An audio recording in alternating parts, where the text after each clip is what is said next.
தாய் தமிழ் உறவுகள் அனைவருக்கும் வணக்கம். கிராமங்கள்ல ஒரு சொலவடை பழமொழி சொல்லுவாங்க. ஒரு கண்ணில் வெண்ணெயும் ஒரு கண்ணில் சுண்ணாம்பு வைப்பீங்களா அப்படின்றது. இன்றைய தமிழகத்தினுடைய சூழ்நிலை அப்படித்தான் இருக்கு. ஏன் அப்படின்னு கேட்டோம்னா, இன்றைக்கு காலையில செய்தியை பார்த்தோம்னா, பள்ளி ஆசிரியர்கள், இடைநிலை ஆசிரியர்கள், அது மாதிரி ஓய்வூதியம் கொடுக்காம நிறுத்தி வச்சிருக்க அந்த ஆசிரியர் பெருமக்கள் என அனைவரும் சாலையில இறங்கி போராடக்கூடிய ஒரு சூழ்நிலை செய்திகளை பார்க்க முடியுது. ஏன் அப்படின்னா, இன்ன வரைக்கும் ஆசிரியர்களுக்கு சம்பளம் கொடுக்கல, எங்களுக்கு சம உரிமை சம வேலை அப்படின்ற கணக்குல எங்களுக்கு சம்பளம் கொடுக்கல அப்படின்னு ஆசிரியர்கள் சாலையில இறங்கி போராடுறாங்க. அதுல அதிகமா பாத்தீங்கன்னா பெண்கள் தான்.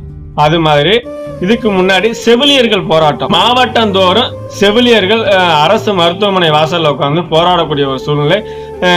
சென்னையில கோயம்பேடு பேருந்து நிலையத்துல இரவுல இருந்து ஒரு 5-6 நாட்களுக்கு மேல தொடர்ச்சியா இன்னைக்கு வரைக்கும் போராடிட்டு இருக்காங்க செவிலியர்கள் ஒரு பக்கம். இப்படி இருக்கக்கூடிய ஒரு சூழ்நிலையில போராடுறாங்க. அரசுக்கு எதிராக போராடுறவங்க காவல்துறையை வச்சு கைது பண்றாங்க.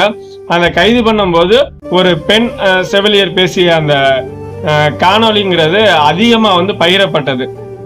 தமிழக முதல்வர் ஒருமையில பேசிட்டாங்க அப்படின்னு சொல்லி, அதற்கு மறு காணொலி நான் தவறுதலா பேசிட்டேன் அப்படின்ற காணொலி வெளிவந்துச்சு.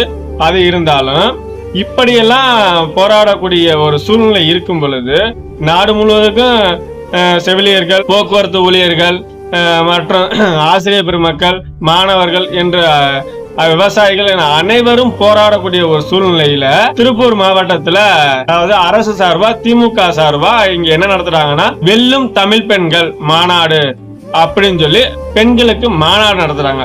ஒரு பக்கம் பெண்கள் எல்லாம் போராடுறாங்க, அவங்கள கைது பண்றாங்க. இன்னொரு பக்கம் பெண்கள் வெல்லும் பெண்கள் தமிழ்நாடு அப்படின்னு சொல்லி வெற்றி பெற்ற பெண்களை கூட்டு கௌரவிக்கிறாங்க.